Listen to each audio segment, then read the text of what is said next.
तस्य वेतारं वेतारं कर्मभूधृतां ज्ञातारं विश्रुतत्वानां वन्दे तद्गुणलब्धये नमो अरिहन्तारं नमो सिद्धारं नमो आगिरीयारं नमो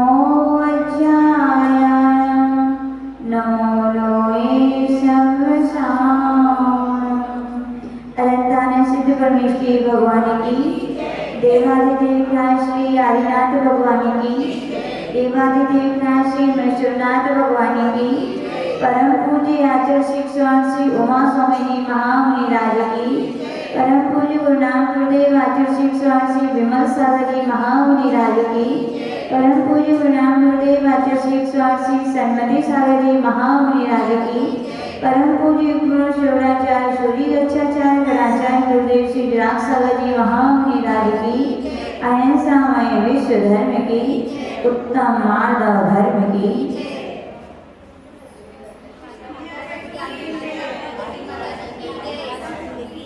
पर्युषण पर्व की पावन बेला और उसमें दशदक्षिण पर्व का द्वितीय दिन यानी कि उत्तम मार्दव का दिन, और हम सभी यहाँ पर क्रमशः प्रथम अध्याय के वाचन के बाद आज दूसरे अध्याय के वाचन के विषय में यहाँ श्रवण करेंगे। जो कुछ कहेंगे पूज्य गुरुदेव से सीखा वही कहेंगे। पहला यहाँ पर दूसरे अध्याय का प्रथम सूत्र है जीव तत्व के विषय में। जीव के कौन से ऐसे असाधारण भाव हैं। असाधारण का अर्थ होता है जो जिसमें इनके यानी जीव के सिवा जो अन्य द्रव्यों में नहीं पाए जाते हैं उन्हें क्या कहते हैं, असाधारण कहते हैं। और जो सभी द्रव्यों में समान रूप से पाए जाते हैं उन्हें क्या कहते हैं, साधारण कहते हैं। तो यहाँ पर आचार्य भगवान श्री उमा स्वामी जी महाराज पहले नंबर के सूत्र में जीव के 5 प्रकार के असाधारण भाव होते हैं उनके विषय में यहाँ पर कह रहे हैं। औपसमिकक्षायकौ भावौ मिश्रस्य जीवस्य स्वातन्त्र्यमौदये पारिणामिकौ च।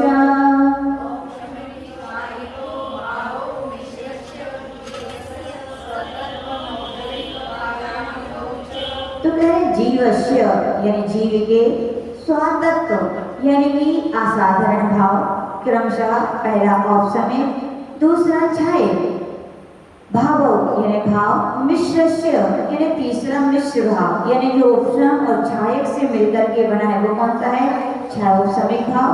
और चौथा नंबर का है औदिक भाव और 5वें नंबर का है पारिणामिक भाव।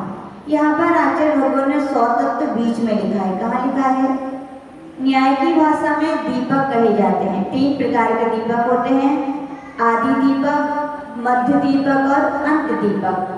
जो शब्द पहले यदि कहा जाता है और सबके साथ पीछे वालों के साथ जुड़ता है वो क्या कहलाता है, आदि दीपक। जैसे उत्तम क्षमा मार्दवाज शौच सत्य संयम तपस्त्याग किंचन ब्रह्मचर्याणि 10 लक्षण को धर्म। उत्तम सबके साथ जोड़ना है तो ये क्या है, आदि दीपक। इसमें है स्वातत्व यानी ये क्या है, मध्य दीपक।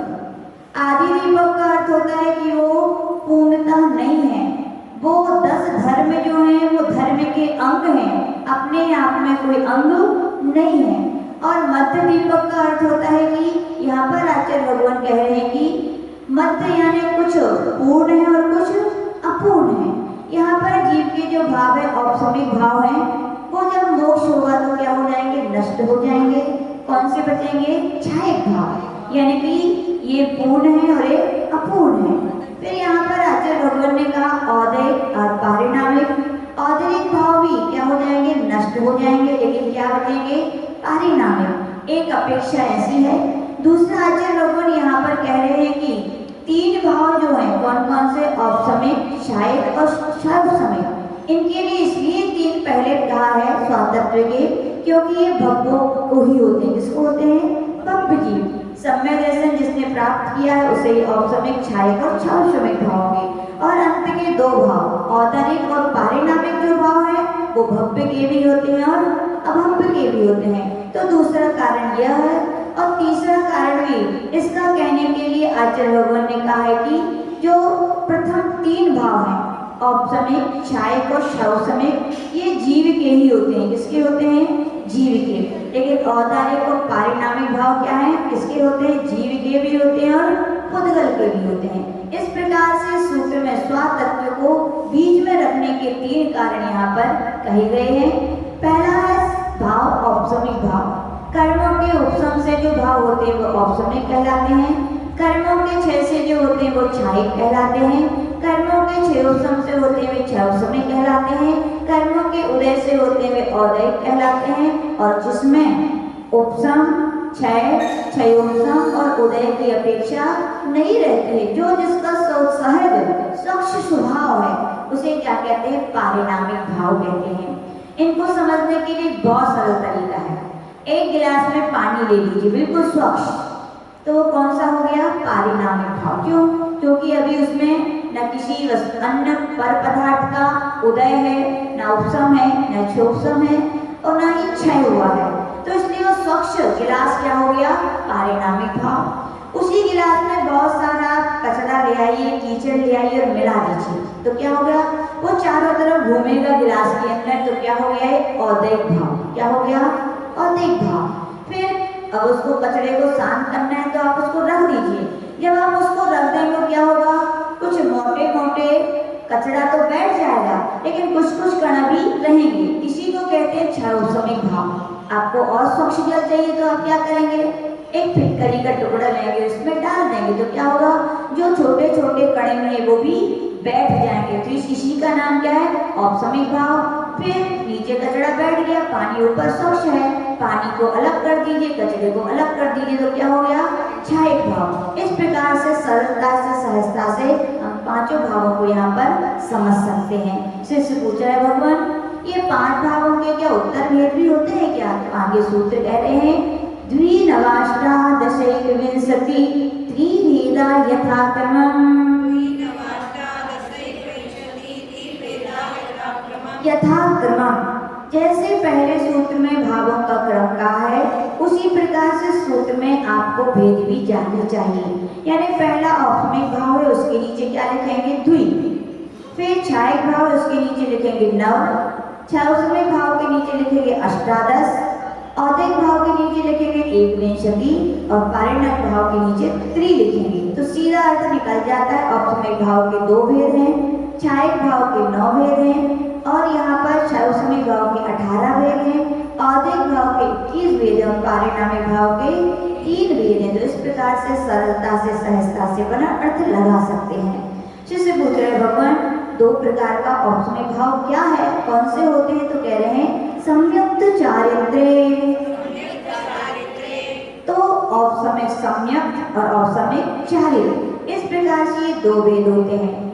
अनंतानुबंध की 4, क्रोध, मान, माया, लोभ, मिथ्या, सम्यक मिथ्या और सम्यक प्रकृति। इन 7 प्रकृतियों के उपसम से जो तत्वों का श्रद्धान होता है उसे क्या कहते हैं? औपसमिक सम्यक कहते हैं। और मोहिनी कर्म की अपन ने 7 प्रकृतियां निकाल ली, ठीक है ना? तो अब कितनी बची? मोहिनी कर्म की कुल प्रकृति कितनी होती है? 28 होती हैं, जिनमें चारित्र मोहिनी की कितनी होती है? चारित्र मोहिनी की 25 कितनी होती है? 25 और 3 होती है दर्शन मोहिनी की। तो यहाँ पर दर्शन मोहिनी की 3 निकल गई और चारित्र मोहिनी की 4 निकल गई। कितनी बची हम? 21। कितनी बची? 21। तो 21 प्रकृतियों के उपसम से जो चारित्र उत्पन्न होता है उसे औपसमिक चारित्र कहते हैं। सीधा अर्थ यहाँ पर निकल जाता है। जैसे पूछ रहे भगवान आपने 9 प्रकार का छायक भाव कहे, वो कौन कौन से हैं? तो यहाँ पर कह रहे हैं ज्ञान, दर्शन, दान, लाभ, भोग, वीर्याणि च।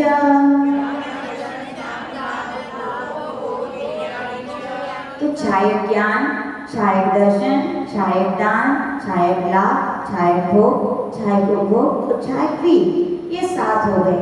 4 शब्द ऊपर के सूत्र में जो सम्यक तो चारित्र कहे था उसको यहाँ ग्रहण करना है।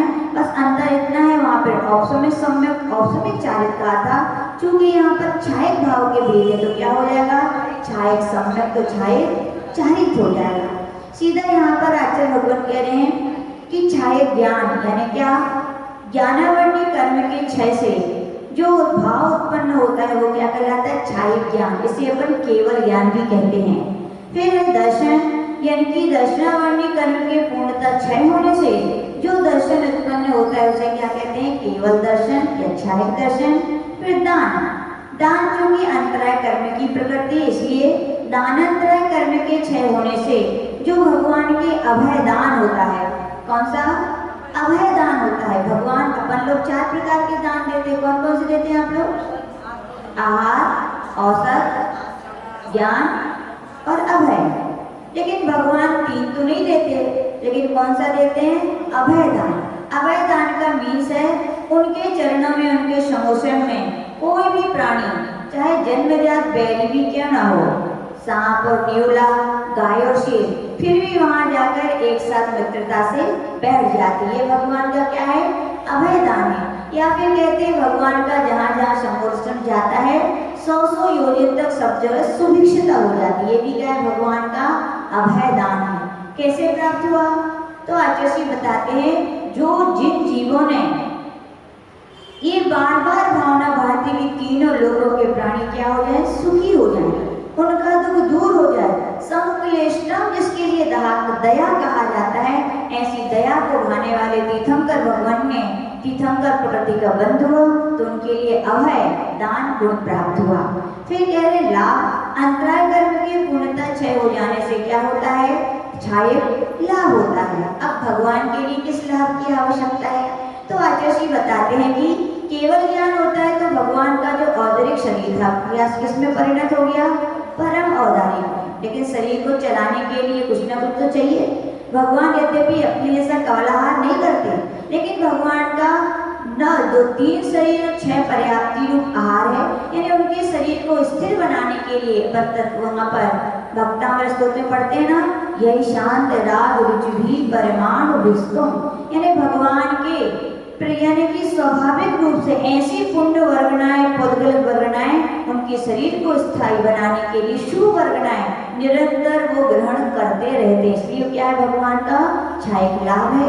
छायक भोग, भोग का अर्थ होता है जो एक बार भोगने में आए। अब भगवान क्या एक बार भोग सकते हैं, यद्यपि भगवान तो नहीं भोगते, लेकिन उनके केवल ज्ञान हो जाने के पास अष्ट प्रातिहार्यों में पुष्प वृष्टि नाम का प्रातिहार है, उसे आचार्य भगवंतों ने छायक भोग में कहा है। क्योंकि पुष्प ऐसी चीज है, एक बार किसी के ऊपर चढ़ा दिए जाए, वर्षा दिए जाए, उनकी सुगंधी ले ली जाए, तो वो दोबारा उपभोग के काम नहीं आते हैं।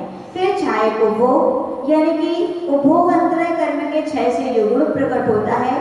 अब उपभोग का अर्थ होता है बार बार जिसे भोगा जाए। भगवान के यहाँ पर सिंहासन, छत्र, चमर आदि क्या है, छायक उपभोग है। फिर कह रहे हैं छायक वीर। छायक वीर का अर्थ होता है भगवान में कितनी शक्ति होती, बहुत सारी होती है। हम आपको बताते तीर्थंकर में क्या शक्ति होती है, किसके बराबर क्या, स्मृति में इतना नहीं है लिखा हुआ है, लेकिन फिर भी छायक वीर की आवश्यकता क्यों, भगवान को क्या लड़ाई करने जाना है क्या, तो लड़ने के लिए नहीं शक्ति की आवश्यकता है। वहाँ पर आचार्य भगवान कह रहे हैं उनके अनंत ज्ञान है, क्या है, अनंत दर्शन है। अनंत ज्ञान को पचाने के लिए भी शारीरिक शक्ति चाहिए। हम लौकिकता में भी देखते हैं जिन बच्चों के बहुत अच्छा क्षयोक्षम होता है, लेकिन उनका शक्ति कम होती है तो जल्दी से सिर दुखने लगता है, चक्कर आने लगते हैं, कुछ तो डिप्रेशन में चले जाते। क्यों, ज्ञान का क्षयोक्षम तो है लेकिन शारीरिक शक्ति नहीं है। कहने का तात्पर्य ज्ञान की स्थिति को स्थिर बनाने के लिए क्या चाहिए, शक्ति चाहिए। तो यहाँ पर भगवान के उस अनंत ज्ञान और अनंत दर्शन को बनाए रखने के लिए अनंत वीर भी भगवान के पास होता है। छायक सम्यक, 7 प्रकृतियों के क्षय से जो श्रद्धान होता है वो छायक सम्यक है, और पूर्ण चारित्र होने की 28 प्रकृतियों के क्षय से जो चारित्र प्रकट होता है उसे छायक चारित्र कहते हैं। फिर यहाँ पर आचार्य भगवान से शिष्य पूछ रहे, भगवान क्षौसमिक भाव के 18 वेद कौन कौन से हैं, तो यहाँ पर कह रहे हैं ज्ञानाज्ञान दर्शन लब्ध्यस चतुस्त्री पंचवेदा सम्यक्त चारित्र संयमा संयाश्च।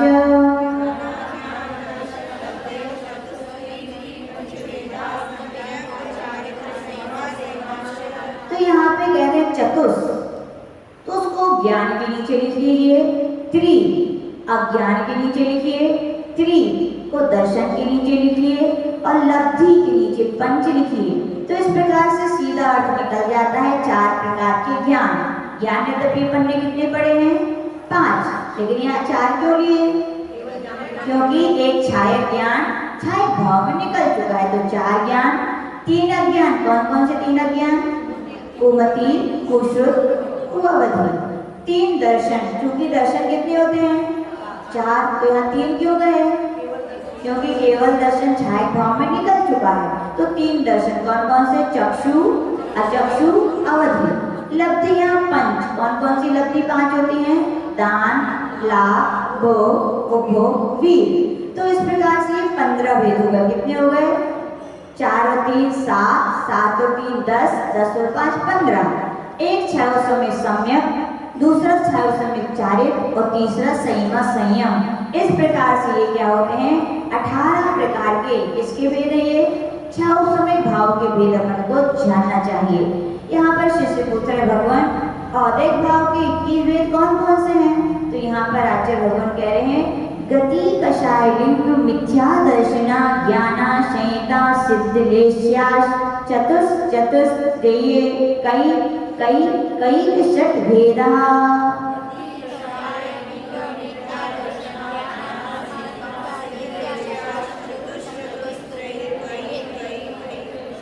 तो यहाँ पर आचार्य भगवान कह रहे हैं चतुष, गति के नीचे क्या लिखिए? 4, कसाय के नीचे चतुष यानी 4, लिंग के नीचे त्रे यानी 3, एक एक एक, मिथ्या दर्शन 1, फिर अज्ञान 1, असंयत 1 और असिद्धत 1। इस प्रकार से एक की कितनी चीजें हो गई? 4 चीजें।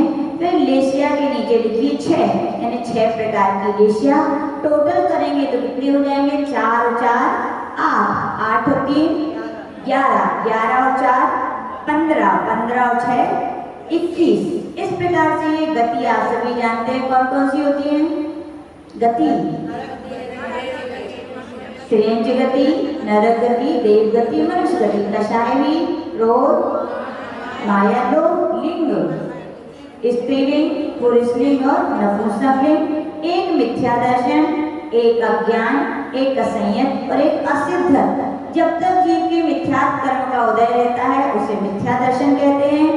अज्ञान, जब तक ज्ञानावरणी कर्म का पूर्णतः क्षय नहीं हो जाता तब तक क्या है? अज्ञानी है। इसीलिए मालूम होगा तीर्थंकर भगवान दीक्षा लेते हैं तो जन्म से तो 3 ज्ञान होते हैं और दीक्षा लेते ही 4 ज्ञान होते, फिर भी बोलते हैं क्या? क्यों? क्योंकि अभी ज्ञानावरणी कर्म का क्षय उन्होंने नहीं किया है। अज्ञान भाव, असंयत, जब तक पूर्णतः संयम की प्राप्ति नहीं हो जाती चारित्र की उसे असंयत कहते हैं। और असिद्धत, 4 घातीय कर्मों के उदय से जो होता है वो असिद्धत होता है, यानी कि जब तक 4 घातीय कर्म हैं, जब तक यानी सिद्धि की प्राप्ति नहीं होती तब तक क्या है? सभी असिद्धत है। और लेश्य 6 आप सभी जानते हैं कौन कौन सी होती हैं? कृष्ण, नील, कापोर, पीत, पद्म और शुक्र। इस प्रकार से 21 वेद अपन को यहाँ पर जानने चाहिए। फिर शिष्य पूछ रहे भगवान पारिणामी भाव कौन कौन से 3 प्रकार का होता है? तो कह रहे हैं जीव भव्य भव्यत्वानि च, यानी कि जीवत्व, भव्यत्व और अभव्यत्व 3 प्रकार के पारिणामिक भाव होते हैं। जीवत्व किसे कहते हैं? जिसमें चैतन्य या चेतना पाई जाती है। भव्यत्व, जिस जीव में मोक्ष प्राप्त करने की योग्यता है उसे भव्य कहते हैं, और जिसमें योग्यता नहीं है उसे क्या कहते हैं? अभव। यद्यपि भव्य भी 3 प्रकार के होते हैं। कौन कौन से होते हैं? निकट भव, दूर भव और दूर भव। निकट भव्य यानी कि जिनके लिए निकट समय में क्या हो जाएगा? मोक्ष की प्राप्ति होने वाली। ऐसी कौन सी स्त्रियों का उदाहरण दिया जाता है? विवाहित स्त्रियां। फिर क्यों? अभी पति है तो गर्भ धारण करेगी, पुत्र की उत्पत्ति करेगी। फिर है दूर भव, दूर भव्य की यानी कि प्राप्त तो होगा लेकिन अभी दूर है, उसका उदाहरण दिया जाता है कुमारी कन्या। कुमारी कन्या अभी पुत्र उत्पत्ति की उसमें क्षमता नहीं है। और अंतिम में दूराना दूर, दूराना दूर का भव्य का उदाहरण है विधवा स्त्री। भारतीय आर्य संस्कृति में एक बार जिन स्त्रियों का पति का वियोग हो जाते हैं वो दोबारा शादी नहीं कर सकती, इसलिए जीव क्या है, दूर आना, दूर भव है, यानी कि उन्हें कभी ऐसे निमित्त ही प्राप्त नहीं होंगे। तो इस प्रकार से यहाँ पर कथन किया गया। और अभव्य का उदाहरण क्या है, बांझ स्त्री, यानी कि जो पुत्री की उत्पत्ति की जिसमें योग्यता ही नहीं है, ऐसा। शिष्य पूछ रहे भगवान जीव किसे कहते हैं, तो कह रहे उपयोगो लक्षणम, जिसमें उपयोग पाया जाता है उसे क्या कहते हैं, जीव कहते हैं। यद्यपि आचार्य बताते हैं अनेक अनेक ग्रंथों में जीव की बहुत सारी परिभाषा है, लेकिन ये परिभाषा एक ऐसी सटीक बैठती है क्योंकि कहा जाता है जिस वस्तु का लक्षण किया जाता है उसमें अतिव्याप्ति, अव्याप्ति और असंभव दोष नहीं आने चाहिए, यानी कि जीवो उपयोगो लक्षणम, ये परिभाषा इतनी सटीक है, इसमें किसी प्रकार से भी दोष नहीं आता है। तो आचार्य बोलते हैं बाकी बहुत सारी और भी परिभाषाएं होती है जीव की, अमूर्तिक होता है, ये होता है, लेकिन आचार्य कहते हैं उपयोगो लक्षण, ये बिल्कुल सटीक है क्योंकि इसके होने से ना अव्याप्ति दोष आता है, ना अतिव्याप्ति, ना असंभव। इन सदोष जीव का लक्षण यदि कोई पूछे तो क्या है वो, जिसमें उपयोग पाया जाता है उसे क्या कहते हैं, जीव कहते हैं। उपयोग के भेद कह रहे हैं, सद्विविदोष्ट चतुर्भेदा, सा यानी वह उपयोग दो प्रकार का होता है, कौन कौन सा, ज्ञानोपयोग और दर्शनोपयोग। फिर कह रहे हैं विदोष अष्ट, जो पहला है यानी कि ज्ञानोपयोग कितने प्रकार का है, कौन कौन सा होगा, मति, शुद्ध, अवधि, मनपर्यय, केवल, कुमति, सुश्रुत और इस प्रकार से 8 प्रकार का ज्ञानोपयोग है। और 4 प्रकार का दर्शनोपयोग, कौन कौन सा, चक्षु, अचक्षु, अवधि और केवल दर्शन। इस प्रकार से 4 जानना चाहिए। शिष्य पूछ रहे भगवान जीव कितने प्रकार के होते हैं, तो कह रहे संसारिणो मुक्ताश्य, जीव 2 प्रकार के होते हैं, कौन से होते हैं, संसारी और जो कर्मों से सहित है वो क्या है, संसारी, और जो कर्मों से छूट गए वो। तो बताइए आचार परमेष्टि संसारी है कि मुक्त, अरे इतने बड़े आचार बन गए तो भी संसारी, अभी तो कर्म है। अनंत भगवान संसारी है कि मुक्त, वो भी जीवन मुक्त है, अभी आधा संसार छूटा है, आधा तो उनका बाकी है। तो केवल सिद्ध भगवान ऐसे हैं जो मुक्त हैं, बाकी के सभी जीव क्या है, सब संसारी हैं। जिससे पूछ रहे भगवान संसारी जीव कितने प्रकार के होते हैं, तो कह रहे सामनस्का मनस्का, कह रहे सामनस मन से जो सहित होते हैं ऐसे जीव संसारी हैं, और जो मन से रहित हैं वो भी क्या हैं, जीव संसारी हैं। अब कितने जीव, 1 इंद्रिय, 2 इंद्रिय, 3 इंद्रिय, 4 इंद्रिय, 5 इंद्रिय, त्रियंश नियम से क्या होते हैं, असंगी होते हैं। और देव गति के, मनुष्य गति के, नरक गति के और कुछ पंचेंद्रिय त्रियंश क्या होते हैं, नियम से संगी होते हैं। तो इस प्रकार से अपने लिए जानना चाहिए।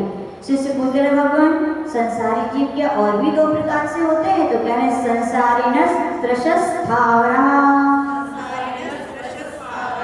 संसारी जीव 2 प्रकार से भी होते हैं, कौन कौन से, त्रष और स्थावर। त्रष नाम कर्म के उदय से 2 इंद्रिय से लेकर जिनमें 5 इंद्रियां पाई जाती है वो क्या है, त्रस है। और जिसमें स्थावर नाम कर्म के उदय से केवल एक स्पर्शन इंद्रिय पाई जाती है उन्हें क्या कहते हैं। आप सभी क्या हैं, आप सभी त्रस है कि स्थावर, थोड़े बहुत तो स्थावर हो गए, बिल्कुल नहीं है, ठीक है, तो समझदार हो। शिष्य पूछ रहे भगवान स्थावर कौन कौन से हैं, तो यहाँ पर नाम बता रहे हैं, पृथ्वी, व्यप, तेजो, वायु, वनस्पतियाः स्थावरः। पृथ्वी कायक, अप यानी कि जल कायक, तेजो यानी अग्नि कायक, वायु कायक और वनस्पति कायक, ये सब क्या है, 5 स्थावर है। तो इनमें से आप लोग कौन से हैं, एक भी नहीं है। अरे शरीर तो आपका मिट्टी का है तो पृथ्वी कायक नहीं हुई, और पानी पीते ही हो तो जल भरा है पेट में, हाँ ऐसा तो नहीं है। ठीक ऐसा क्यों, क्योंकि हमारे त्रष नाम कर्म का उदय, और इनके कौन से उदय है, स्थावर नाम का उदय, इसलिए हम क्या हैं, त्रस हैं, हम कोई भी स्थावर नहीं है। फिर आगे कह रहे हैं शिष्य, कह रहा है भगवान त्रस जीव कौन कौन से भेद है, तो कह रहे हैं द्विन्द्रियादयस्पृशा, 2 इंद्रिय को आदि लेकर शेष जितने बचे जीव कौन कौन से? 2 इंद्री, 3 इंद्री, 4 इंद्री, 5 इंद्री, 6 इंद्री, 7 इंद्री। अब 2 को आदि लेना है तो लगाते जाओ। क्यों नहीं लगाना चाहिए? क्योंकि इंद्रियां कितनी होती है? 5 ही होती है। पंच इंद्रिय पर गाड़ी को स्टॉप कर दो, नहीं तो 2 को आदि है तो लगाते जाओ। इतने इंद्रिय ऐसा नहीं, जितने हैं उतना ही मन को बोला है। 2 इंद्री, 3 इंद्री, 4 इंद्री और पंचेंद्रिय जी, ये सभी क्या है? तरस है। तो आप तरस क्यों हैं? क्योंकि आप सभी पंचेंद्रिय हैं। हाँ, इंद्रियां की कौन कौन सी होती है? तो अगर पंचेंद्रियाणि, इंद्रियां कितनी होती हैं? 5। इंद्रिय किसे कहते हैं? संसारी जीव की पहचान को क्या कहते हैं? इंद्रिय। इंद्रियां 5 प्रकार की भी होती है और 5 प्रकार की इंद्रियां भी और कितने प्रकार की होती है? तो कह रहे हैं द्विविधानी। 5 प्रकार की इंद्रियां भी 2-2 प्रकार की भी होती हैं। यानी कि स्पर्शन इंद्रिय भी कितने प्रकार की होती है? 2 प्रकार की। अभी कहेंगे कौन से? द्रव्य इंद्रिय, द्रव्य स्पर्शन इंद्रिय और भाव स्पर्शन इंद्रिय। रसना इंद्रिय भी कितने प्रकार की? 2 प्रकार की, द्रव्य रसना इंद्रिय और भाव रसना इंद्रिय। घ्राण इंद्रिय कितने प्रकार की? 2 प्रकार की, द्रव्य घ्राण इंद्रिय और भाव घ्राण इंद्रिय। चक्षु इंद्रिय भी 2 प्रकार की, द्रव्य चक्षु इंद्रिय और भाव चक्षु इंद्रिय। और कर्ण इंद्रिय भी 2 प्रकार की, द्रव्य कर्ण इंद्रिय और भाव। तो सभी 5 इंद्रियां में कितने कितने प्रकार की होती है? 2-2 प्रकार की होती हैं। शिष्य पूछते हैं भगवान ये भाव इंद्रिय आकर होती क्या है? तो कह रहे हैं निर्वृत्युपकरणे द्रव्येंद्रिया। निर्वृत्ति और उपकरण को द्रव्येंद्रिय कहते हैं। निर्वृत्ति यानी क्या? रचना विशेष। किसकी रचना विशेष? नाम कर्म के उदय से रची गई नियत आकार वाली रचना विशेष को क्या कहते हैं? निर्वृत्ति कहते हैं। निर्वृत्ति भी 2 प्रकार की होती है, आभ्यंतर निर्वृत्ति और बाह्य निर्वृत्ति। आभ्यंतर निर्वृत्ति का अर्थ होता है आत्मा के प्रदेशों का इंद्रियकार होना। यद्यपि हमारी आत्मा में हर एक प्रदेश में इतना क्षयोपम है कि वो देख सकता है। देख सकता है कि नहीं? देख सकता है। जैसे मान लीजिए एक बॉटल है बड़ी वाली 15 लीटर की, तो उसमें हर जगह से पानी आने की क्षमता है कि नहीं है? है। लेकिन कब है? उसमें जहाँ हर जगह से छेद कर दिया, लेकिन छेद उसमें कहाँ से होता है? केवल ऊपर से, इसलिए वहीं से पानी निकलता है। और जगह से हो जाए तो और जगह से भी हो सकता है। तो आचार्य भगवान कह रहे चूंकि इन अपनी चक्षु इंद्रिय कहाँ बनी है? यही बना है उसका निकासी, देखने की क्षमता, यानी कि आत्मा के प्रदेशों का इंद्रियकार वो यही हो गए हैं। और यहाँ पर आचार्य भगवान कह रहे हैं पुद्गल के परमाणुओं का आत्मा में तो क्षयोपम है, लेकिन यहाँ पर ये क्या है? पौद्गलिक आपकी भी रचना बाहर से हमें दिखाई दे रही है। तो ये क्या है? बाहर इंद्रिय, बाहर निर्वृत्ति। उपकरण किसे कहते हैं? जो निर्वृत्ति का उपकार करे उसे क्या कहते हैं? उपकरण। उपकरण भी 2 प्रकार के हैं, आभ्यंतर उपकरण और बाहर उपकरण। जब आपको मालूम होगा हवा चलती है, धूल आती है तो क्या होता है? आपकी आंखें पलकें बंद, भौएं भी बिल्कुल ऐसे हो जाए, सैनिक नहीं होते खड़े, हम आने नहीं देंगे, पलकें भी बंद, ये अलर्ट कर दो। यानी वो हमारी क्या करती है? निर्वृत्ति की उपकार करती हैं, यानी कि उन्हें सहायक करती हैं। और आभ्यंतर उपकरण यानी कि देखने में हमारा रेटिना, सफेद मंडल, ये सब भी सफेद मंडल में पानी की कमी हो जाए, न्यूविगेशन जिसे कहते हैं, तो देखने में परेशानी होती है। रेटिना कभी खराब हो जाए तो देखने में परेशानी। तो देखने में हमारे लिए आभ्यंतर उपकरण भी सहायक है और बाहरी उपकरण भी सहायक है। शिष्य पूछ रहे भगवान भाव इंद्रिय किसे कहते हैं? तो कह रहे हैं लब्ध्युपयोगो भावेंद्रियं। लब्धि और उपकार को भावेंद्रिय कहते हैं। लब्धि का अर्थ होता है ज्ञान वर्ण आदि कर्मों का क्षयोपम, और उपयोग का अर्थ होता है किसी पदार्थ के विषय में ग्रहण करने में जो हमारी प्रवृत्ति या व्यापार होता है। किसी वस्तु के ज्ञान के लिए क्षयोपम भी चाहिए और उपयोग भी चाहिए। जैसे आपके लिए बताया जाए, आप कभी कभी बहुत टेंशन में बैठे हो या कोई चिंतन में डूबे हो, आँख आपकी खुली थी और कोई यहाँ से आपके सामने से निकल गया। किसी ने पूछा क्यों भैया यहाँ से योगिक भाव निकले क्या? तो क्या बोलेंगे? पता ही नहीं है। तो क्या सो रहे थे? बोले नहीं, सो नहीं रहे थे हम, तो आंखें खुली है हमारी, फिर क्या, फिर क्यों नहीं हुआ? क्षयोपशम तो था लेकिन हमारा उपयोग वहाँ नहीं था। तो उपयोग का होना भी जरूरी है, लेकिन कई बार ऐसा भी होता है, कई बच्चे होते हैं बहुत उपयोग पूर्वक पढ़ते, दिन रात पढ़ते हैं, लेकिन फिर भी उन्हें याद क्यों नहीं होता?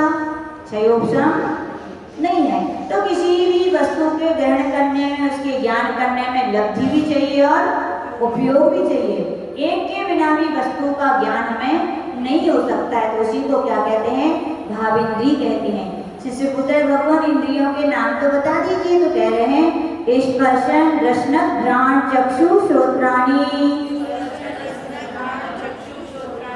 स्पर्शन रसना घ्राण चक्षु और श्रोत, यह कर्ण, ये क्या होती? 5 इंद्रियां होती हैं।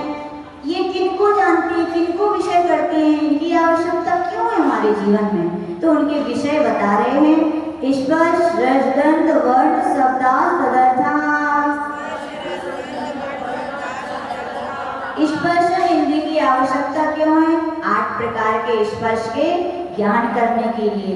रसना इंद्रिय किसको जानती है? 5 प्रकार के रस को जानती है। घ्राण इंद्रिय 2 प्रकार की गंध को जानती है। चक्षु इंद्रिय 5 प्रकार के वर्ण को जानती है। श्रोत इंद्रिय 7 प्रकार के स्वर को जानती है।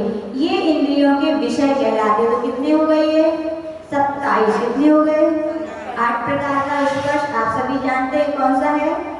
हल्का भारी कड़ा नरम रूखा चिकना ठंडा गरम। हल्का क्या होता है? रुई, भारी लोहा, ठंडा आइस, गरम अग्नि, रूखा रेत, चिकना घी, और क्या छूट गया? कड़ा। कड़ा क्या होता है? पत्थर। और नरम क्या होता है? नवनीत। तो इस प्रकार से याद स्पर्शन इंद्रिय के विषय हैं। रसना इंद्रिय के कौन कौन से होते हैं? रस कौन कौन से होते हैं? पाइनएप्पल का, एप्पल का, यही तो हाँ, खट्टा मीठा चरकरा रसायला, ठीक है ना, कड़वा। कड़वी क्या होती है? नीम, मीठी शक्कर, और कसायला और चरपरी। अब क्या रह गया? खट्टा। खट्टी क्या होती है? मुँह पानी तो नहीं आया? हाँ, व्रत चल रहे हैं, ध्यान रखना। तो इस प्रकार से 2 प्रकार की गंध कौन कौन सी होती है? सुगंध और दुर्गंध। और 5 वर्ण कौन से होते हैं? अनंतों का सफेद, सिद्धों का लाल, आचार्य जी का पीला, उपाध्यायों का हरा, और साधु परमेष्ठी का काला या नीला। ये वर्ण होते हैं। और 7 स्वर होते हैं। कौन कौन से होते हैं? सा रे ग म प ध नि। सा मत बोलो तो 8 हो जाएंगे, गाना थोड़ी सुनना है। तो कहाँ तक? बस कितने? ये 7 स्वर होते हैं। तो ये 27 विषय होते हैं। फिर से पूछ रहे भगवान, मन भी तो होता है, मन का क्या विषय? तो श्रुत मनेन्द्रियस्य। मन का विषय श्रुत ज्ञान गोचर पदार्थ है, अथवा श्रुत ज्ञान के विषयभूत पदार्थ क्या है? मन है। यानी कि मन का विषय क्या है? श्रुत है। तो इसका मतलब ये नहीं है कि मति ज्ञान क्या? मति ज्ञान भी तो मन इंद्रियों से होता है। तो मति ज्ञान में क्या? 5 इंद्रियों एक मन से होता है। लेकिन श्रुत ज्ञान क्या करता है? मन का काम क्या है? इंद्रियों की सहायता करना। इंद्रियां अपने आप में कुछ करती है क्या? इंद्रियों का काम तो क्या है? अपना अपना काम करना। लेकिन गति कौन देता है उसको? मन देता है। तो आचार्य भगवान कह रहे हैं यद्यपि मति ज्ञान भी मन से होता है, लेकिन मति ज्ञान में सहायक वो क्या है? मन है। इसलिए मन का विषय क्या है? श्रुत ज्ञान कहना चाहिए। आचार्य जी बहुत अच्छा हम लोग को यहाँ पर शिक्षा देते थे कि जैसे इंद्रियां अपने अपने विषयों को ही करती है कि नहीं? आपके घर में मान लो 5 देवरानी जेठानी हो, मुश्किल है आज के समय में। होंगे पुराने घर जिनके अब तो देवरानी मिल जाए तो सौभाग्यशाली रहेंगे, और जेठानी मिल जाए तो अभी मिल ही नहीं है, सबके इकलौते बच्चे हैं। तो यहाँ पर आचार्य बताते थे, मान लीजिए 5 बहनें हैं। एक बहन यदि थक जाती है, बीमार हो जाती है, तो आप लोग क्या करते हो? प्रेम व्यवहारिकता है तो क्या कहते हो? दीदी आप बैठो, हम आपका काम कर देते हैं ना। लेकिन इंद्रियां इतनी अच्छी सहेलियां हैं, लेकिन क्या करती हैं? वे कहती हम तुम्हारा काम नहीं कर सकते। स्पर्शन इंद्रिय का काम रचना इंद्रिय नहीं कर सकती। रचना इंद्रिय का ज्ञान, कर्ण का चक्षु, कोई किसी का काम नहीं। सब अपने अपने विषयों में क्या है? स्वतंत्र अहमिंद्र हैं। क्या है? तो आचार्य बोलते थे हम लोग को, आप लोग भी अहमिंद्र बनो। क्या बोलते थे? अहमिंद्र बनो यानी अरे करो अपनी मनमानी, कोई ना टोके ना रोके। इसका मतलब ये नहीं है। स्वतंत्रता का आचार्य बोलते थे अनुशासन। एक होता है नियंत्रण और एक होता है अनुशासन। नियंत्रण कोई व्यक्ति करता है तो जबरदस्ती थोपा जाता है। नियंत्रण क्या हो जाता है? थोपा जाता है, तो व्यक्ति की स्वतंत्रता छिन जाती है। क्या हो जाती है? स्वतंत्रता छिन जाती है और ऐसे व्यक्ति स्वच्छंद हो जाते हैं। क्या हो जाते हैं? वे ज्यादा नियंत्रण किया तो क्या हुआ? व्यक्ति स्वच्छंद हो गए। लेकिन आचार्य बोलते नियंत्रण ने अनुशासन करना चाहिए। क्या करना चाहिए? अनुशासन। जहाँ अनुशासन होता है वहाँ स्वतंत्रता तो होती है लेकिन स्वच्छंदता नहीं होती। सामायिक का टाइम है। आचार्य बोलते थे 5 लोग, आप लोग भली 4 लोग किसी कारण से बात कर रहे हैं, लेकिन आप स्वतंत्र हैं। किसमें स्वतंत्र हैं?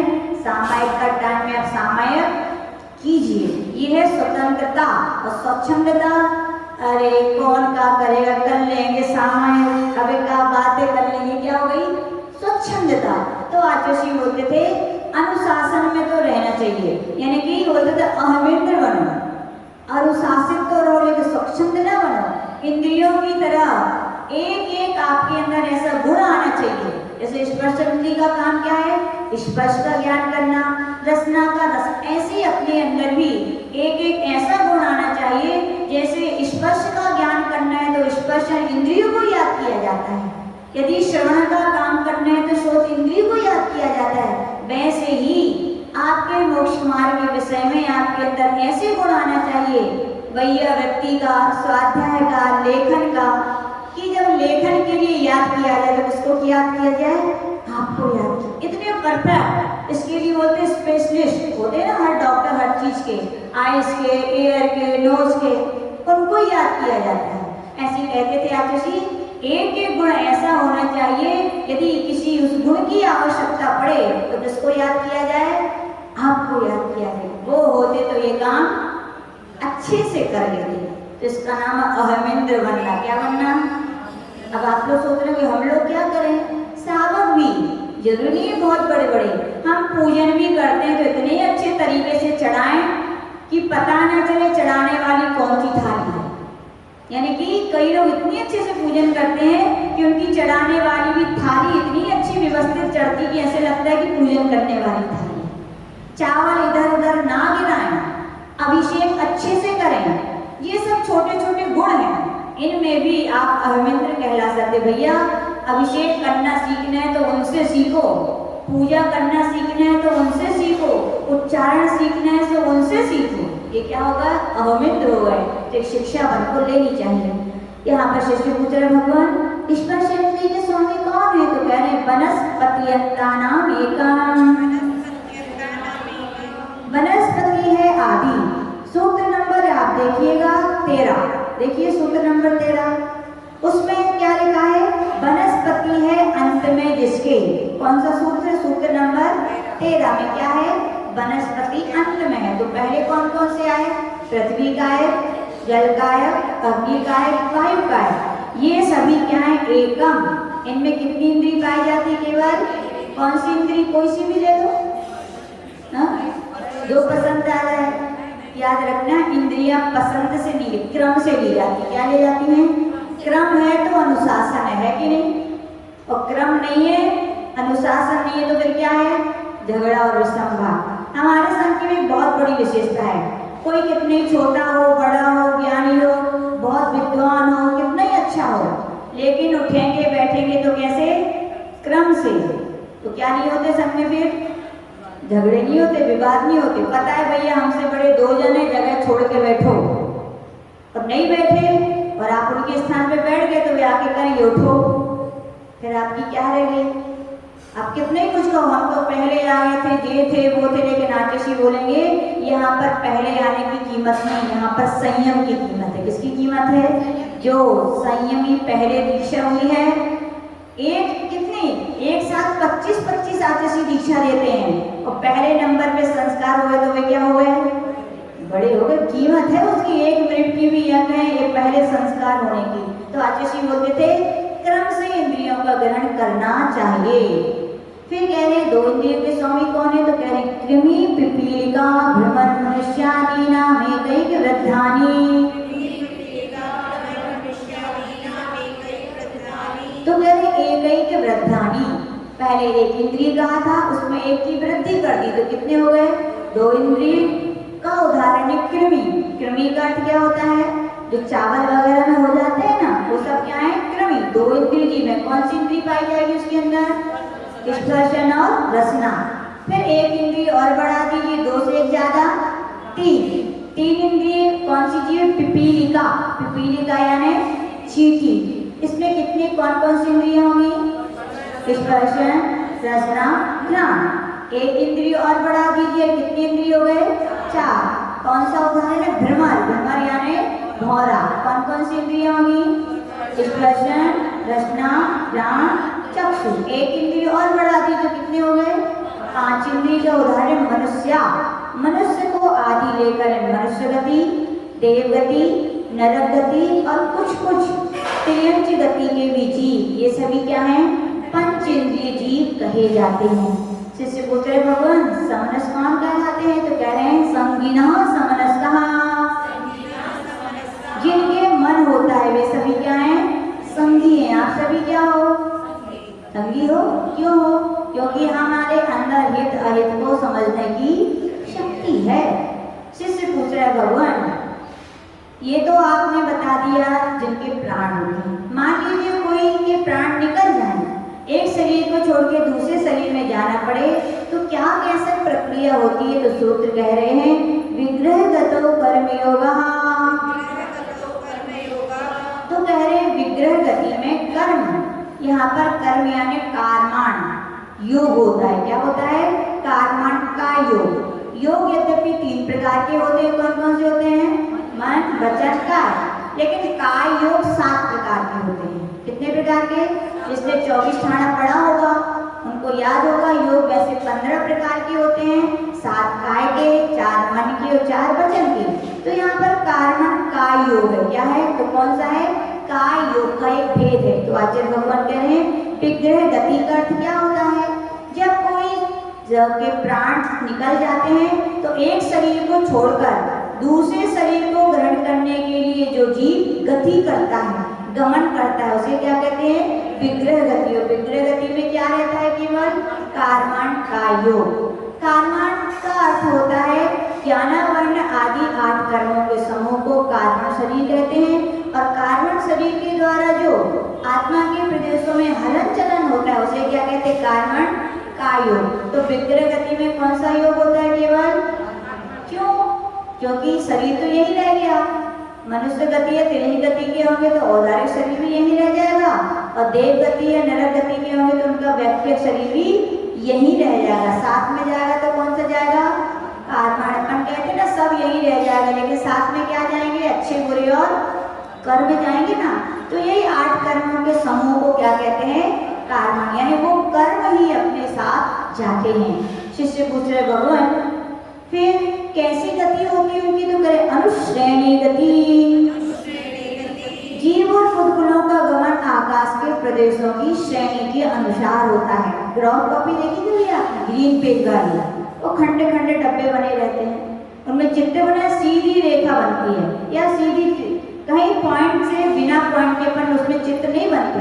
तो वैसे ही कह रहे हैं लोक के मध्य से लेकर ऊपर नीचे तथा त्रियक दिशा में आकाश के प्रदेशों की सीधी पंक्ति को क्या कहते हैं, श्रेणी कहते हैं। जब भी कोई जीव मरण करता है, ऊपर से नीचे जाता है, अधोलोक से अधोलोक में आता है, अधोलोक से त्रियक लोक में, तो उसकी जो गति होती है वो कौन सी होती है, अनुश्रेणी गति होती है, ऐसा समझना चाहिए। फिर कह रहे भगवान मुक्त जीवों की कौन सी गति होती है, तो कह रहे अविग्रह जीवस्य। अब यहाँ पर विग्रह गति के भी 2 भेद करने चाहिए, कौन कौन से, विग्रहवती और अविग्रहवती। विग्रह का अर्थ होता है मोड़ा, मोड़ा सहित जो गति होती है वो विग्रह है, और जिसमें मोड़ा नहीं होता वो क्या है? अविग्रह। तो कह रहे हैं मुक्त जीवों की कौन सी गति होती? अविग्रह, यानी मोड़ा जिसमें नहीं होता। जैसे ही भगवान के लिए मोक्ष होता है तो केवल अ ई उ रि रि इतना शब्द बोलते हैं भगवान सीधे यहाँ से जाकर के सिद्धालय में पहुंच जाते हैं। कौन सी गति हुई? अविग्रह गति, यानी बिना मोड़े सीधे चले गए हो, ऐसा जानना चाहिए। शिष्य पूछ रहे भगवान संसारी जीवों की कौन सी गति होती? तो कह रहे हैं विग्रह गति च संसारिणा प्राप्त चतुर्भ्याम। कह रहे विग्रहवती चा, यानी और पहले के सूत्र में कौन सी गति का वर्णन था? अविग्रह का।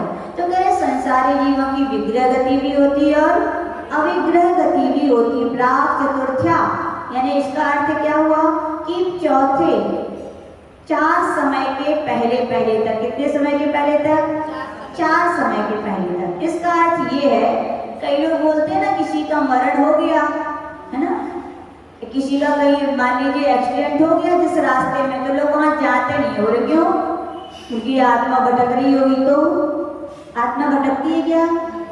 यहाँ पर आचार्य भगवान कह रहे हैं प्राप्त चतुर्भ्या, 4 समय तक ही कोई जीव है जो बिना शरीर के 3 समय तक, यानी चौथे समय में तो नियम से वो नया शरीर धारण कर ही लेगा। और समय कितना छोटा होता है? एक आंख की पलक ऊपर से नीचे की, कितना समय लग गया? असंख्यात। तो सोचिए एक समय तो बहुत छोटा होता है, यानी कि ये डर और भय निकाल दीजिए कि आत्मा महात्मा भटकती है। अपन तो मालूम भी नहीं कर पाते गए कि नहीं गए हुए, डॉक्टरों को बुलाते उसको बुलाते और उनका तो नया शरीर वहाँ हो जाता है। तो कभी डरना नहीं चाहिए। संसारी जीव 1 2 3 समय तक ही बिना शरीर के रह सकते हैं, चौथे समय में तो उनको नियम से नया शरीर मिल जाता है। कोई आत्मा महात्मा भटकती है क्या? कोई नहीं भटकती। कोई आपको भटकाए तो आप भटकने नहीं, ठीक है ना। तो ऐसा जानना चाहिए। फिर शिष्य पूछ रहे भगवान अविग्रह गति में कितना समय लगता है? तो कह रहे एक समय विग्रह, एक समय लगता है। कितना समय लगता है? यानी कि यहाँ से अयोकेवली भगवान को सिद्धालय जाने में कितना समय लगेगा? एक समय। या संसारी जीवों की जिनकी ईशु गति होती है उनको भी कितना समय लगेगा? एक समय। शिष्य पूछ रहे भगवान और भी तो गतियां होती है, उनमें कितने कैसे समय लगते? तो कह रहे हैं एकम 2 3 वानाहार का। तो कह रहे हैं 1 समय, 2 समय और 3 समय। 3 समय तक ही जीव अनाहारक होता है। क्या होता है? आहारक का अर्थ क्या है? भोजन करना। तो फिर 10 अक्षर में आप लोग अनाहारक हो गए होंगे, है ना। कई लोग तो पास कर रहे होंगे। तो यहाँ पर आहारक का अर्थ भोजन करना नहीं है। आहार का अर्थ है 3 शरीर, औदारिक, व्यक्तिगत, आहारक और 6 पर्याप्ति। कौन कौन सी? आहार, शरीर, इंद्रिय, भाषा, मन, चक्षुष। इनके योग पुद्गलों का ग्रहण करने का नाम आहारक है। और जब तक इसको नहीं ग्रहण करते वो क्या है? अनाहारक है। जब आत्मा शरीर को यहीं छोड़कर विग्रह गति में जाती है तो वहाँ 3 शरीर नहीं है, तो 6 पर्याप्तियां भी नहीं होती है। तो वहाँ पर कह रहे हैं कि 1 2 3 समय तक ही जीव क्या रहता है? अनाहारक होता है। चौथे समय में नियम से वो क्या हो जाता है? आहारक हो जाता है। शिष्य पूछे भगवान विग्रह गति के बाद क्या होता है? तो जन्म होता है। और क्या होता है? तो कौन कौन सा होता है? तो कह रहे हैं सम्मोचन, गर्भोत्पादा, जन्म। जन्म कौन सा दीपक है? ये अंत दीपक। सबके साथ लगा लीजिए, सम्मोचन जन्म, गर्भजन और उत्पाद। अंत में जो दीपक लगाए जाते हैं, आचार्य बोलते थे वो आगे के जो शब्द परिपूर्ण है अपने आप में, किसी के वो अंश नहीं है। सम्मोचन जन्म एक अपने आप में परिपूर्ण है, गर्भजन एक अपने आप में परिपूर्ण है और उत्पाद जन्म अपने आप में एक परिपूर्ण है। तो ऐसे 3 सम्मोचन जन्म आप सभी जानते हैं क्या होता है? योग जलवायु को पा करके जो स्वयं ही उत्पन्न हो जाते हैं उन्हें क्या कहते हैं? किन किन का होता है सम्मोचन जन्म? 1 इंद्री, 2 इंद्री, 3 इंद्री, 4 इंद्री, 5 इंद्रिय में त्रियंचर मनुष्यों को लेना है। किसको लेना है? त्रियंचर मनुष्यों को। इनका क्या होता है? सम्मोचन जन्म होता है। मनुष्य भी कई कई स्थानों पर होते हैं, वो क्या होते हैं? सम्मोचन होते हैं। और त्रियंचों में सबसे बड़ा त्रियंच कौन सा है? महामत्स्य स्वयंभू लवण समुद्र में पाया जाता है, वो भी उसका जन्म कौन सा है? समोषण जन्म है। फिर गर्भ जन्म होता है, गर्भ का माता के रज और पिता के वीर के संयोग से जो गर्भ धारण किया जाता है वो गर्भ जन्म है। फिर उत्पाद, देव और नारियों के उत्पन्न होने के जो विशेष स्थान होते हैं उन्हें क्या कहते हैं? उत्पाद जन्म। देवों की तो बढ़िया पलंग लगा रहता है, जैसे आप उठते हो ना सुबह, ऐसी देवों का बस उड़ गए पलंग से, तो क्या हो गया? उनका जन्म हो गया। लेकिन क्यों? क्योंकि ऊपर है स्वर्ग, और किसी को नीचे जाना है तो क्या करोगे? कूदना पड़ेगा ना। तो नरकों में जाने के लिए उनके उत्पाद के घंटे के आकार के स्थान है, ऐसे उनमें टपकते हैं नारी, तो ये उनकी उत्पाद सैया के स्थान कहलाते हैं। उनका जन्म कौन सा होता है? उत्पाद। शिशुपुत्र भगवान जन्म होता है तो योनियां भी तो चाहिए, बिना योनि के जन्म कैसे होगा? तो कौन कौन सी होती है? तो कह रहे हैं शचित शीश संविदा शेतरा मिश्रा चैगसत तत् योनियां।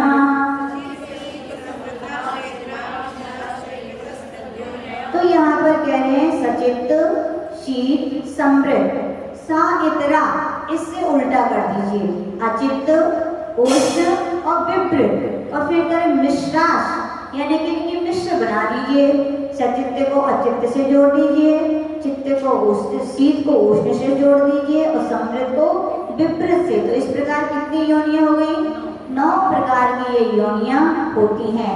चेतना सहित होती है वो सचित्त योनि है, और चेतना से रहित होती है वो अचित्त योनि होती है। शीत स्पर्शित योनि को शीत योनि कहते हैं, और उष्ण स्पर्शित योनि को उष्ण योनि कहते हैं। और ढकी हुई, यानी कि जो ढकी हुई योनि होती है उसे क्या कहते हैं? समृद्ध, और जो बिना ढकी हुई होती है वो विपरीत। इस प्रकार से 9 योनियां होती है। शिशुपुत्र भगवान आपने जन्म बताया, तो गर्भ जन्म किन किन को होता है? तो कह रहे हैं जरायु जांडस होतानाम गर्भा। तो कह रहे जरायुज और अंडज, क्यों? इनके जा लगा है, क्या लगा है? जा शब्द 2 के साथ जुड़ने, जरायुज और अंडज।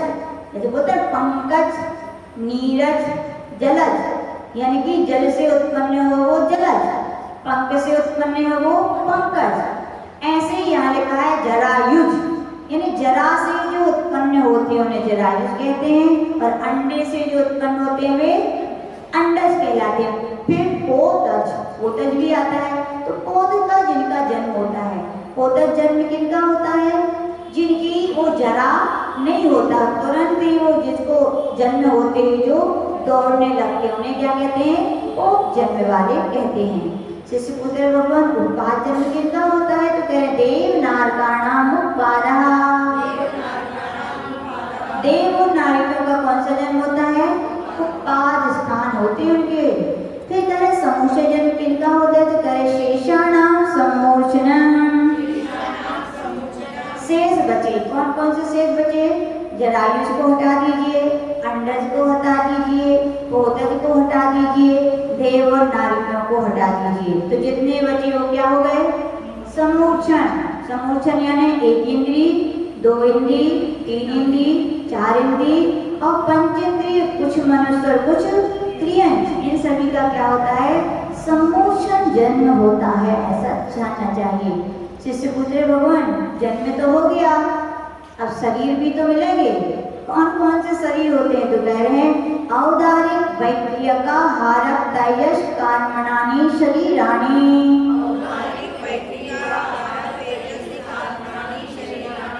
तो यहाँ पर कह रहे हैं कि औदारिक, वैक्रियक, आहारक, तेजस और कार्मण, ये क्या होते हैं? 5 प्रकार के शरीर होते हैं। औदारिक शरीर, त्रियंजन मनुष्यों के स्थूल शरीर को क्या कहते हैं? औदारिक शरीर कहते हैं। वैक्रियक शरीर यानी कि जो देवों का और नारियों का जो जिनमें विक्रिया के द्वारा छोटा बड़ा शरीर या जिसमें सप्त धातुएं नहीं होती उसे वैक्रियक शरीर कहते हैं। आहारक शरीर, आहारक रिद्धिधारी जो छठे बड़े स्थान वर्ती मुनि महाराज हैं, जिन्हें किसी आगम के विषय में संदेह हो जाता है, जिज्ञासा हो जाती है, तो उसके विषय में जो उनके मस्तिष्क से एक हाथ का धवल रंग का पुरुषाकार जो पुतला निकलता है उसे क्या कहते हैं?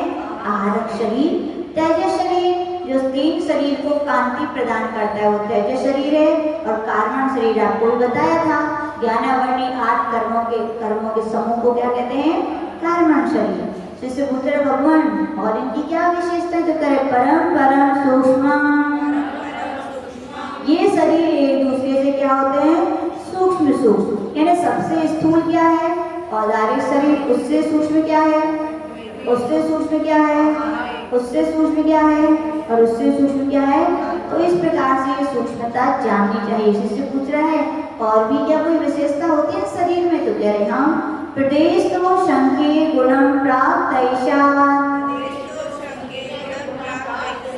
तो कह रहे प्रदेश तो 5 शरीर हैं, और शरीर में क्या होंगे? उद्गल से बना है तो उनके प्रदेश भी होंगे। कितने कितने प्रदेश होते हैं? तो यहाँ पर कह रहे हैं असंख्य गुणा, असंख्यात गुणा ज्यादा। लेकिन कहाँ तक? प्राप्त ऐसा। तेज शरीर के पहले कौन सा शरीर आया है? आहारक शरीर तक ही जानना चाहिए। यानी औदारिक शरीर में जितने परमाणु हैं उससे असंख्यात गुणे परमाणु किसमें होंगे? व्याख्यक में। और उससे असंख्यात गुणे परमाणु किसमें होंगे? आहारक में। इतना अपन को जानना। से पूछा है तो भगवान 2 शरीर में कितने परमाणु होते? तो कह रहे अनंत गुणे परे।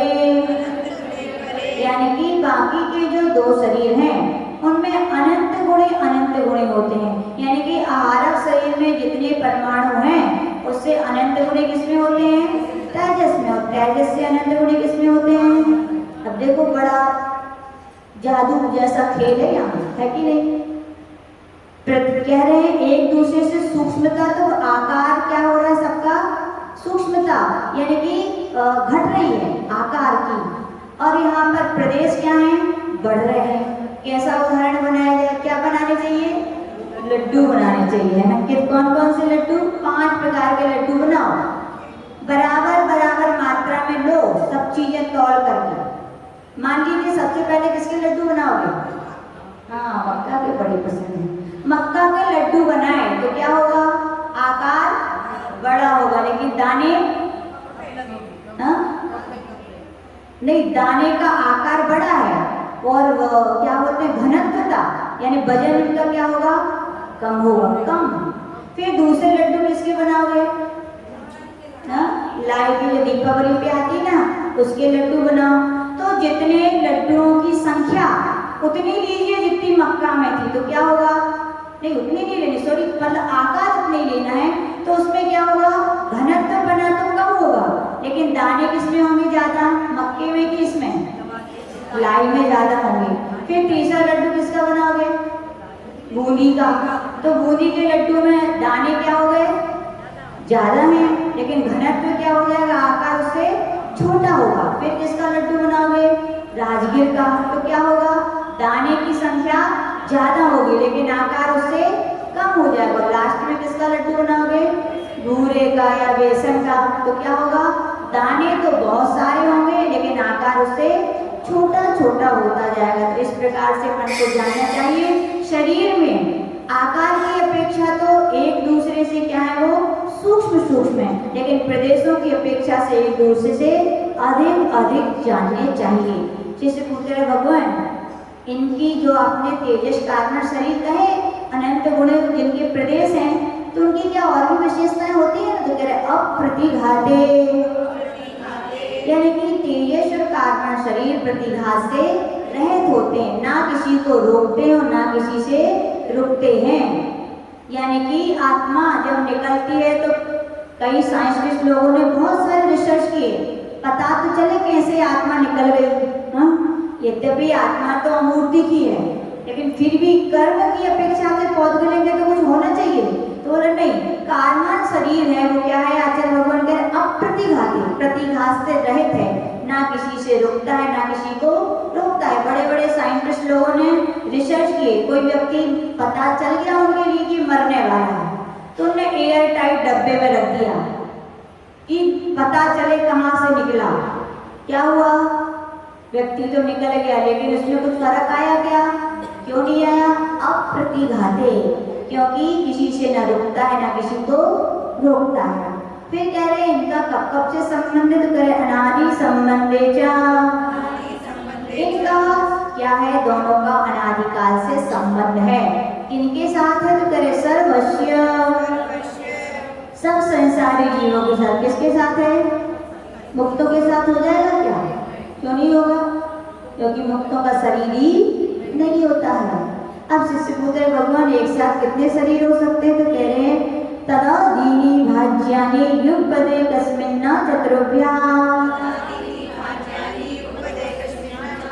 कह रहे हैं उन तेजस कार्बन शरीर को आदि लेकर, यानी कि कम से कम शरीर होंगे तो कितने होंगे? दो। कौन कौन से? तेजस और कार्बन। आदि लेकर एक साथ एक जीव के 4 शरीर तक हो सकते हैं। 2 होंगे तो कौन कौन से होंगे? तेजस और कार्बन। 3 होंगे तो त्रियंज और मनुष्यों का होगा तो 2 में एक औदारिक प्लस कर दो। और यदि नारकियों के और देवों के होंगे तो 2 के साथ बैक्टीरिया को प्लस कर दो। और कोई आहारक वृत्तिधारी मुनि महाराज हैं जो कि वे मनुष्य गति के हैं तो 3 तो रहेंगे। कौन कौन से रहेंगे? तेजस, कार्बन, औदारिक। और कौन सा प्लस हो जाएगा? आहारक भी प्लस हो जाएगा। और किन्हीं को विक्रिया रिद्धि भी होगी तो कितने हो जाएंगे? एक और प्लस कर दो तो कितने हो गए? 5 हो गए क्या? 4 ही होंगे। कितने होंगे? 4। तो इस प्रकार से ऐसे अपन भंग बना सकते हैं, ठीक है ना?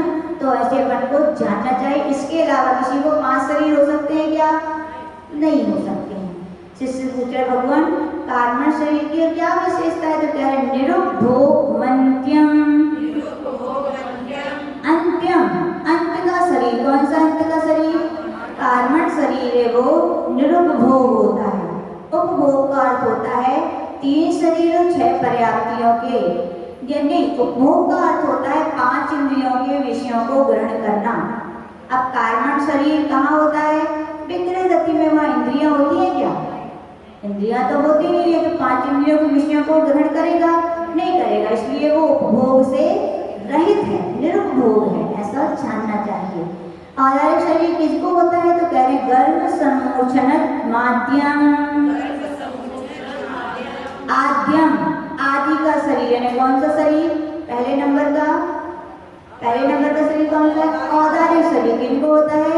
गर्भ और सम्मोचन जिनका जन्म होता है, ऐसे मनुष्य त्रियंचों का कौन सा शरीर होता है? औदारिक शरीर। औपपादिकम वैक्रियकम, उपवाद जिनका जन्म होता है, किन किन का होता है? देव और उनका कौन सा शरीर होता है? वैक्रियक शरीर होता है। लब्धि प्रत्ययम च,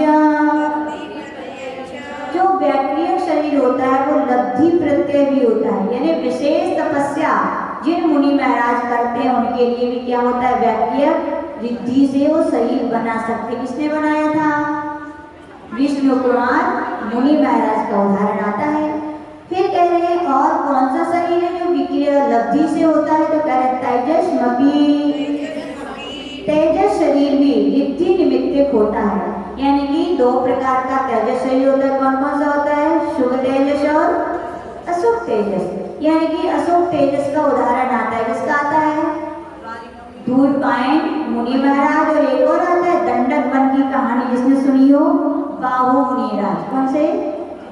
बाहु।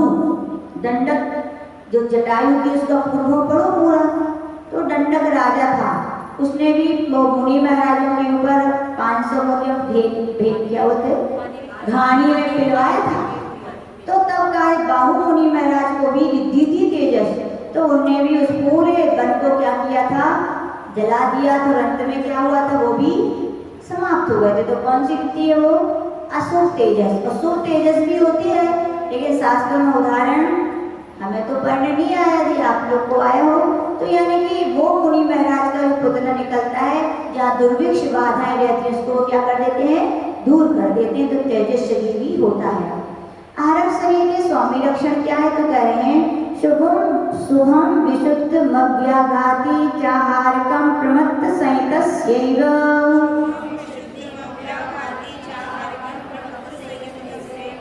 क्या बोल रहे हैं यहाँ पर? आहारक शरीर कैसा होता है? शुभ। शुभ यानी अच्छे कार्यों को करने वाला होता है।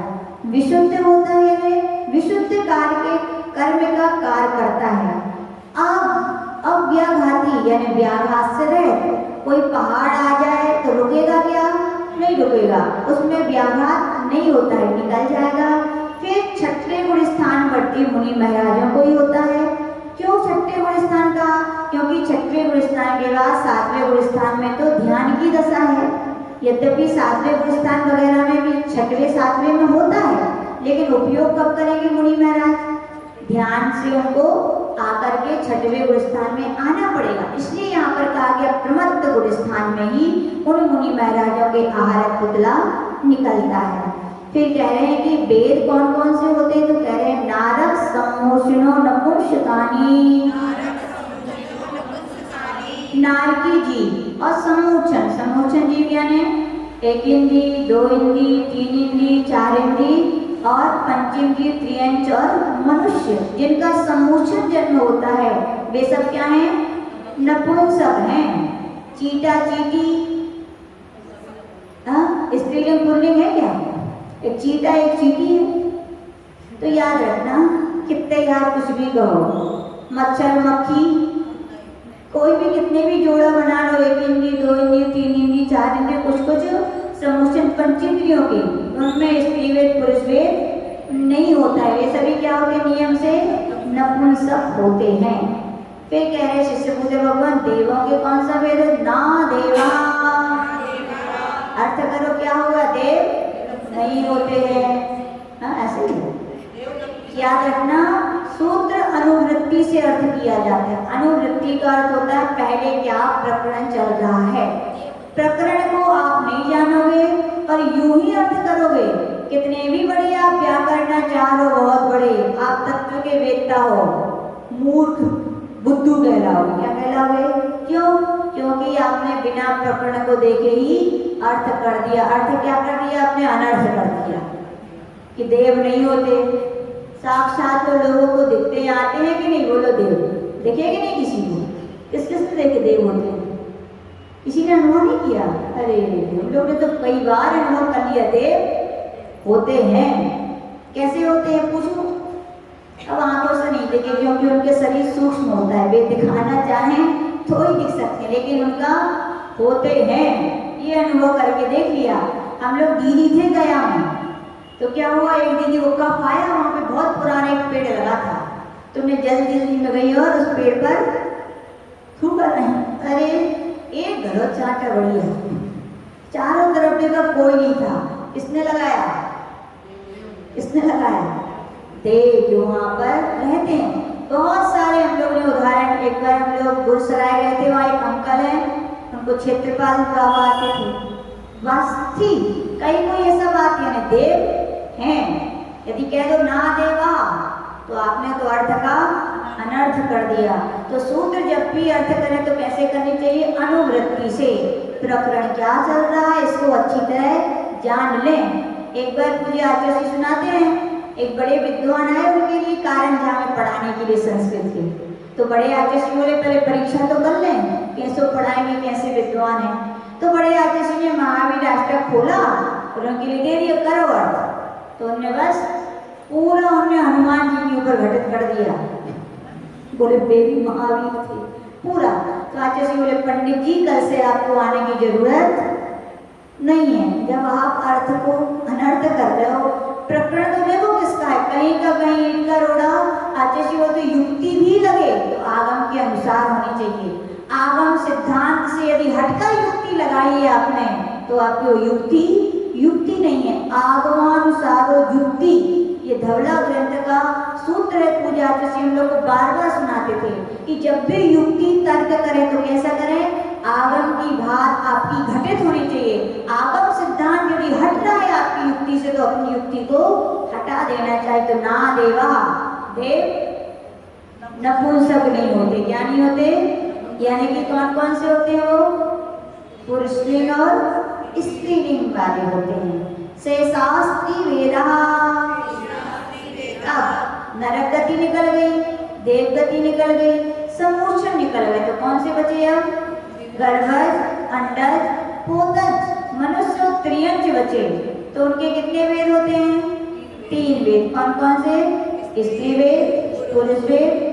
और अपन लोग देखते हो मनुष्यों में भी 3 प्रकार के होते हैं कि नहीं? वो आते हैं ताली बजाने वाले, वो तीसरे हो गए। और यहाँ पर भी जानवरों में भी एक गाय होती है, एक बैल होती है और एक सांड होता है। तो इस प्रकार से तीनों प्रकार के वेद पाए जाते हैं। शिष्य पूछ रहे भगवान ये अकाल मृत्यु क्या होती है, किनकी होती है किनकी नहीं होती है। तो यहाँ पे कह रहे हैं औपपादिक चरमोत्तम देहा शंखेय वर्षा युषो नभ वर्त्यायुषा।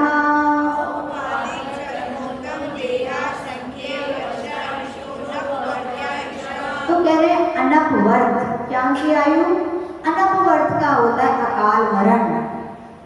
आजसी बोलते थे मरण दो प्रकार के, एक अकाल मरण और एक स्वकाल मरण। स्वकाल का अर्थ होता है जिसकी इतनी आयु थी उसको प्राप्त हो गए, वो मरण को प्राप्त हो। अकाल मरण यानी कि विष खाने से, एक्सीडेंट वगैरह से जो, लेकिन याद रखना आजसी ये भी बोलते थे जरूर नहीं कि हर एक्सीडेंट जिनका हुआ उनका अकाली मरण हुआ। अपन क्षयोक्षम छद्मस्त जीव इतना नहीं बता सकते किसका अकाल मरण हुआ किसका नहीं हुआ। ये किस कौन जान सकता है, केवल ज्ञानी बता सकते हैं। लेकिन कोई कहे फिर हम कैसे माने अकाल मरण होता है, तो आचार्य भगवान कहते थे अकाल मरण का ही इलाज होता है। अकाल मरण जिनका होता है उनके लिए तंत्र मंत्र आदि यूज करो तो उनका मरण रुक जाता है। यानी कि दवाइयाँ वगैरह किसके लिए काम करेंगी, जिनका अकाल मरण होने वाला है मान लीजिए और उनको दवाई वगैरह दे दीजिए तो क्या हो जाएगा, वो मरण से बच जाएंगे। इसका आजसी उदाहरण देते थे चश्मा। क्या देते थे, चश्मा कब काम करेगा आंखों पर, आंखों की रोशनी है तो कम है तो चश्मा काम करेगा, है ना। यानी कि आपका मरण अकाल मरण, आपने विष खा लिया है, बीमार हो गए, आपका एक्सीडेंट हो गया है तो आपका उपचार किया जाएगा तो आपके बचने की उम्मीद है। लेकिन जिनकी आंखों की रोशनी चली गई है वो चश्मा लगाएंगे तो दिखेगा क्या, उनके लिए तो चश्मा बेकार है। यानी स्वकाल जिनके मरण का योग ही आ गया है उनके लिए कितना भी उपचार किया जाए तो कोई उपचार काम में आता नहीं है। तो आचार्य भगवान कहते हैं अकाल मरण होता है लेकिन वो हम नहीं बता सकते, अपन जैसे छद्मस्त नहीं बता सकते, लेकिन होता है। यदि नहीं होता तो तंत्र मंत्र आदि, कई बार कोई कितने बीमार हो जाते हैं डॉक्टर कहता है नहीं बच पाएंगे, और हम लोग के साथ तो 1-2 बार हो चुका। बॉम्बे चतुर्मास में तो सीधा डॉक्टर ने मना कर दिया था, बोले कोई उम्मीद नहीं है। लेकिन धन्य गुरुदेव की साधना तपस्या वात्सल कितने 1 घंटे आजसी ने जाप की थी और होश आ गया था। कैसे आया ये, मंत्र का। जहाँ कहते हैं दवा नहीं काम करती वहाँ गुरुओं की दुआ काम करती है। यानी कि अकाल मरण से बचाने के लिए तंत्र मंत्र आदि होते हैं, लेकिन जिसका पूरा ही आयु समाप्त हो गई उसके लिए कोई काम में नहीं आता है। तो किन किन का अकाल मरण नहीं होता है, तो यहाँ पर कह रहे हैं औपादिक, उत्पाद जन्म वालों का। उत्पाद जन्म वाले कौन से, नारकी और देव गति के। चरमोत्तम यानी उत्तम चरम अंतिम जिनका उत्तम देह है, जिनको नियम से मोक्ष होगा, ऐसे कौन होते हैं, तीर्थंकरों का क्या होता है, अकाल मरण नहीं होता है।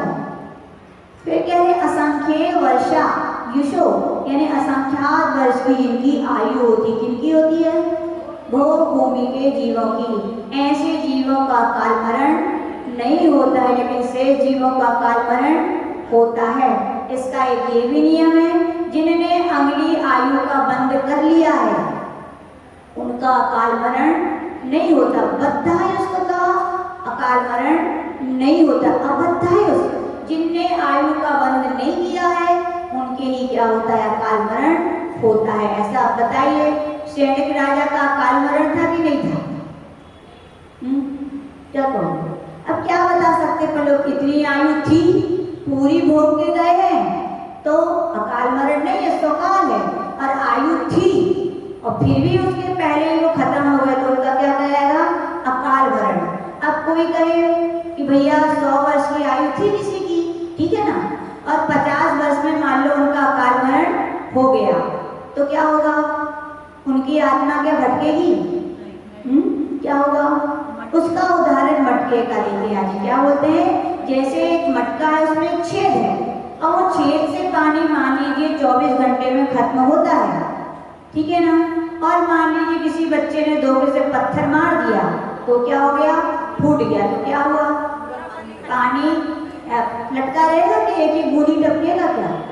अब क्योंकि घड़ा फूट गया है तो पानी एक साथ पूरा निकल जाता है। ऐसे कहा जाता है किसी की 100 वर्ष की भी आयु हो, यदि अकाल मरण से 50 वर्ष में उसकी मृत्यु हो गई है तो ये 50 वर्ष के जो आयु के निषेध थे वो एक साथ उसके खिल जाते हैं।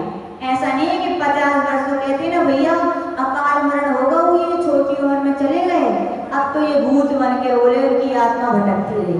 तो देखिए याद रखना, ऐसे कोई आत्माएं नहीं भटकती, भूत बन के तो फिर भी भटक सकती हैं, हो सकता है देव दुर्गति हो गई हो, लेकिन आत्मा के लिए कोई भटकती नहीं है। तो इस प्रकार से अपन ने जीव तत्व के विषय में यहाँ पर अपन ने जन्म आदि के विषय में दूसरे अध्याय में समझा। केवल पर पूज्य गणाचार्य गुरुदेव श्री विराट सागर जी महा